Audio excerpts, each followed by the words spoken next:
আচ্ছা দাদা, তোমাদের এখানে যে মিষ্টান্নগুলো রয়েছে শুনেছি নাকি বিভিন্ন বাংলার চলচ্চিত্রের শিল্পীরাও এই মিষ্টান্নগুলো খেয়ে গিয়েছে, এটা কি সত্যি কথা দাদা? সত্যি কথা, তার প্রমাণ রয়েছে। আমাদের অনেকে যারা যারা এসেছিলেন আচ্ছা তাদের সিগনেচার রয়েছে, যেমন অমিত কুমার, আচ্ছা।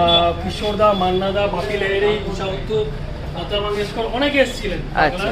রিসেন্টলি যারা একজন এসেছিলেন তারা হচ্ছে বাবুল সুপ্রিয়, কমরাজ মুখার্জি, অনেকে এসেছেন। প্রসেনজিৎ থেকে শুরু করে কিশোর কুমার, অনেকে এসেছেন।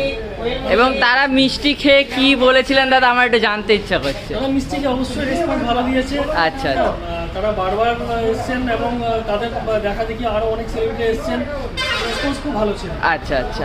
আর এখানে কিন্তু খুব সুন্দর করে তাদের যে অটোগ্রাফগুলো রয়েছে সেগুলো এখানে রাখা রয়েছে, একদম ফ্রেম করে বাঁধানো রয়েছে, দেখতে পাচ্ছ। মানে ভাবতে পারছো কতগুলো অটোগ্রাফ রয়েছে এখানে। কত পুরনো দেখুন, 82 সালেরও আছে আচ্ছা। এবং তারও আগেরকার আছে, যেগুলো অনেকগুলো লেখা উঠে গেছে।